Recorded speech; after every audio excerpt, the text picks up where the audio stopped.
लेकिन इस बीच आपको दिखाना चाहते हैं, क्योंकि आप खुद जिस कार्यक्रम में मौजूद थे रंगरेज साहब, आगरा जामा मस्जिद विवाद को लेकर कथावाचक देवकीनंदन ठाकुर ने याचिका दायर की है। टीवी9 के खास शो में देवकीनंदन ठाकुर ने इस मामले पर जो कहा था वो आपको सुनाते हैं, और उसमें खुद आप यानी कि मेहरुद्दीन रंगरेज साहब आप खुद वहां पर मौजूद थे, सुनाते हैं एक बार दर्शकों को।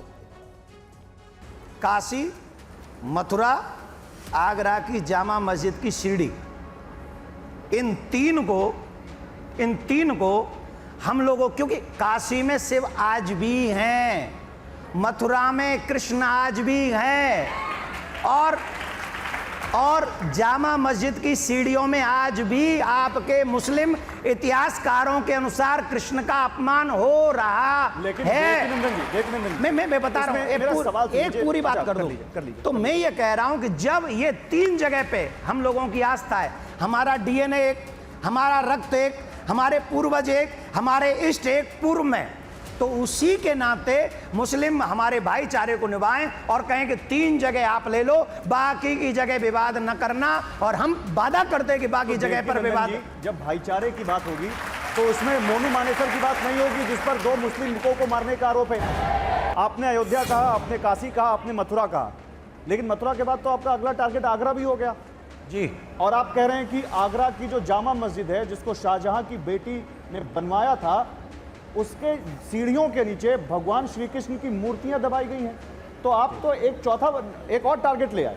नहीं, वो चौथा नहीं है, यहाँ मस्जिद की विषय नहीं है, यहाँ मस्जिद की बात नहीं है, यहाँ मस्जिद की सीढ़ियों की बात है। हम ये नहीं कह रहे कि मस्जिद तोड़ दो, हम कह रहे हैं चेक करो, और आजकल बिना तोड़े भी चेकिंग हो सकती है। अगर हम बात कर रहे हैं भाईचारे की, अगर मेरे इन्हीं के मुस्लिम इतिहासकारों ने, जो कि औरंगजेब का शागिर्द रहा है, उसने माजरे आलमगीरी किताब लिखी है, मैं एक नहीं, मैं पूरी लिस्ट लाया हूं जिन किताबों में इतिहास लिखा हुआ। आप कहो तो मैं पढ़ के सुना दूं, 1-2 किताब नहीं है, सुनाऊं कि रहने दूं? आप पे तो मालूम होगा सर, आप इतिहासकार हैं, मैं बताऊं, सुन लो। औरंगजेब का दरबारी रहा साकी मुश्ताक खान, उसके द्वारा लिखी माजरे आलमगीरी। BS भटनागर द्वारा लिखित emperor Aurangzeb and destruction of temple. Mathura में अंग्रेज कलेक्टर रहे FS ग्राउस द्वारा लिखित मथुरा डिस्ट्रक्शन मोयर, और देवी प्रसाद द्वारा लिखित औरंगजेब बनामा।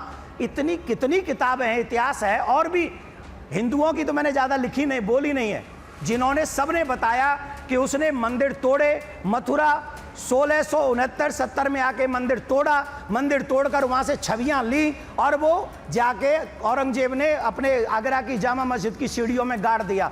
मेरे इष्ट को, ये कहते हैं भाईचारा है, डीएनए एक है, ब्लड एक है, और मेरा इष्ट मतलब आपका भी पूर्वजों का इष्ट कहाँ है?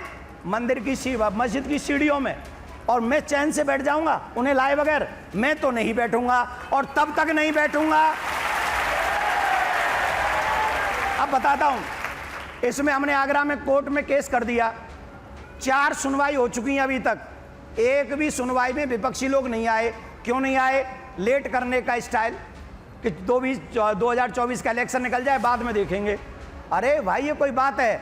जब कसाब के लिए रात के 2 बजे कोर्ट खुल सकता है, तो हमारे कृष्ण के लिए भी दिन रात जांच होनी चाहिए, चेकिंग होनी चाहिए।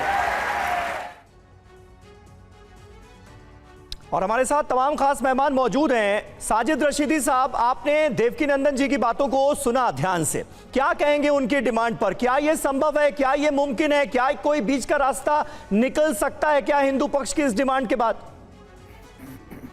देखिए, मेरी बात पहले भी पूरी नहीं हुई थी और अभी भी मैं कहना चाहता हूं, ये झूठ पर झूठ बोले जा रहे हैं, ये कथावाचक हैं। मैं समझ नहीं पा रहा हूं कि ये कथावाचक हैं या आपस में नफरत फैलाने वाले लोग हैं। अभी आपको याद होगा, कुछ दिन पहले स्वामी चक्रपाणी महाराज ने जामा मस्जिद को लेकर एक पत्र लिखा था, दिल्ली की जामा मस्जिद को लेकर, कि साहब दिल्ली की जामा मस्जिद के नीचे, सीढ़ियों के नीचे हमारे भगवान की मूर्तियां हैं। कौन कौन सी बात को आप इनकी सच जानोगे? ये नफरती लोग हैं, ये सौहार्द नहीं चाहते, ये देश में भाईचारा और एकता नहीं चाहते। धर्म के नाम पर जो अफीम लोगों को पिलाने का ये काम कर रहे हैं, उसका जो नशा, और उसकी वजह से जो मेवात हुआ या मुजफ्फरनगर हुआ या और बहुत सारी जगहों पर जो झगड़े हुए, जो दंगे फसाद हुए, क्योंकि ये तो ये तो सोने की कुर्सियों पे बैठे हुए जी। हैं, ये तो एसी में बैठने वाले लोग हैं। इनके बच्चे तो वहां जाते नहीं है, ना इनके भाई जाते हैं, ना इनके रिश्तेदार जाते हैं। वो बेचारे बेरोजगार लोग जाते हैं, जिनके पास कोई रोजगार नहीं है, जिनको ये पैसा देकर भेजते हैं, वो उन लोगों को जो नुकसान होता है और भाईचारा जो खत्म होता है देश के अंदर, वो बड़ा नुकसान की चीज है। इन लोगों को नहीं पता इस चीज का। मैं इसीलिए कहना चाहता हूं, सुप्रीम कोर्ट का हवाला मैंने इसीलिए दिया था कि कुछ झूठ इनके पहले भी खुले हैं और आगे भी चलकर खुलेंगे, ऐसी बात नहीं है। औरंगजेब को औरंगजेब के नाम लेकर जो कहा जाता है, नाम लेकर नहीं, मासीरे आलमगिरी में बाकायदा 1670 के औरंगजेब के उस आदेश का जिक्र है जिसमें मथुरा के केशव देव मंदिर को तोड़ने का निर्देश दिया गया था और हीरे जवाहरात जड़ी मूर्तियों को आगरा में बेगम मस्जिद की सीढ़ियों के नीचे दबाने का आदेश दिया गया था। ये उसमें जिक्र है, उस पर आप एक लफ्ज नहीं बोल रहे रशीदी साहब। मैं बोल रहा हूं, मेरे बोलने से पहले आपने वो सवाल कर दिया। मैं बोल रहा हूं वही 1658 में, 1670 में नहीं, ये झूठ बोलते हैं ये लोग। 1658 में ठीक है, ज्ञानवापी मस्जिद को असर नौ से औरंगजेब ने बनाया था। ये मस्जिद पहले अकबर के जमाने की मस्जिद है। दूसरे में इनसे पूछना चाहता हूं, ये कहते हैं कि मूर्तियों को खंडित कर दिया, शिवलिंग को खंडित कर दिया। बनारस के अंदर जो सैकड़ों मंदिर सरकार ने तोड़े हैं और शिवलिंगों को जो खंडित किया है, मूर्तियों को जो खंडित किया है, उस पर तो एक लफ्ज नहीं बोलते हैं लोग, क्योंकि सरकार ने तोड़ा है, मोदी ने तोड़ा है, बीजेपी ने तोड़ा है। चलिए ठीक है साजिद साहब, एक बार फिर साहब के पास आएंगे। लेकिन राजकुमार शास्त्री जी, ये आपने लगातार तमाम बातों को सुना और देखा, ये जो दावे किए जा रहे हैं इसमें सीधे तौर पर यह कहा जा रहा है कि आपसी भाईचारा सौहार्द को खराब करने की कोशिश है, जिसके तहत ये सब जिक्र हो रहा है।